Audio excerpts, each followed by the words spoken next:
विश्व गौरैया दिवस। औद्योगिकरण की दौड़ में सरपट भागते समाज में मानव जाति ने पर्यावरण के महत्व को पूरी तरह से हाशिए पर धकेल दिया।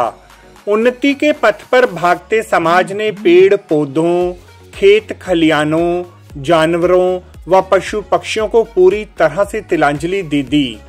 यही कारण है कि वर्तमान पीढ़ी प्राकृतिक सौंदर्य निहारने की अपेक्षा पूरी तरह से मोबाइल फोन्स की गुलाम हो चुकी है।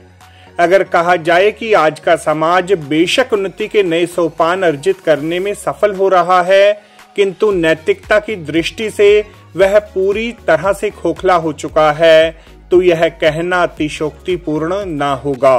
प्रकृति ही नहीं अपितु संयुक्त परिवारों की अवधारणा हो या फिर परिवारों में वरिष्ठ नागरिकों का सम्मान, वह सब कुछ अपवादों को छोड़कर अब बीते समय की बातें होने लगी हैं। 20 मार्च विश्व गौरैया दिवस के रूप में मनाया जाता है। इस दिवस को मनाने का औचित्य है कि युवा पीढ़ी के साथ साथ समाज को पक्षियों के प्रति, विशेषकर गौरैया चिड़ियों के प्रति सजग किया जा सके।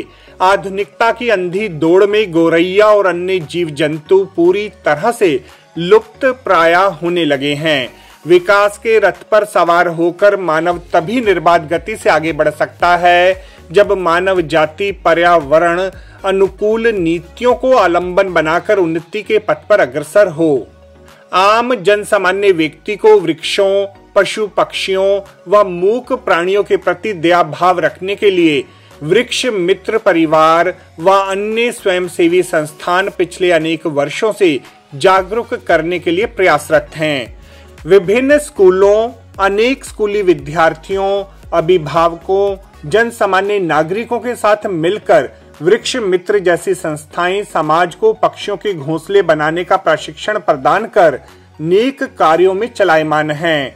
समाज को वृक्षारोपण के लिए प्रेरित करना हो, प्लास्टिक को कम से कमतर प्रयोग करने के लिए मुहिम चलानी हो, नदी व अन्य जल स्रोतों को बचाने का प्रयास हो, दैनिक जीवन में पर्यावरण अनुकूल विकल्पों को आत्मसात करने की बात रहे, हर दृष्टि से वृक्ष मित्र संस्था, कर्म योगी धनराज पटेल ट्रस्ट, शिक्षाविद डॉक्टर आरपी मलिक ट्रस्ट, कर्म योगिनी शकुंतला देवी जेठी ट्रस्ट व अनेक स्वयंसेवी संस्थान पर्यावरण को बचाने की मुहिम में अपना सकारात्मक सहयोग प्रदान करने की दिशा में अपनी प्रभावी भूमिका का निर्वहन कर रहे हैं।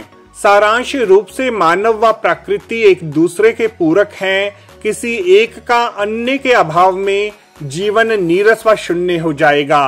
वर्तमान समय में मेट्रोपॉलिटन शहर पूरी तरह से कंक्रीट के जंगलों में परिवर्तित हो चुके हैं।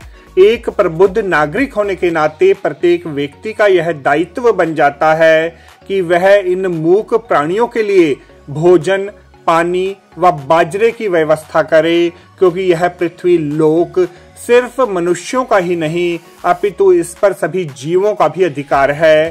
तभी जियो और जीने दो का सिद्धांत पूरी तरह से परिपादित होता हुआ प्रतीत होगा।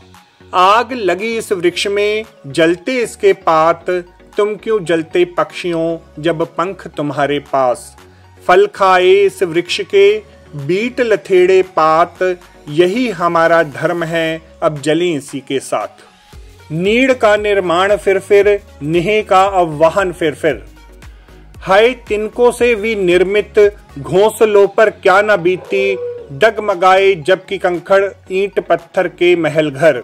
नाश के दुख से कभी दबता नहीं निर्माण का सुख, प्रलय की निस्तब्धता से सृष्टि का नवगान फिर, नीड़ का निर्माण फिर, निह का आह्वान फिर।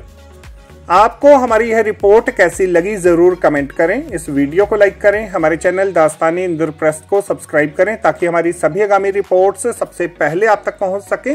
ब्यूरो रिपोर्ट दास्ताने इंद्रप्रस्थ।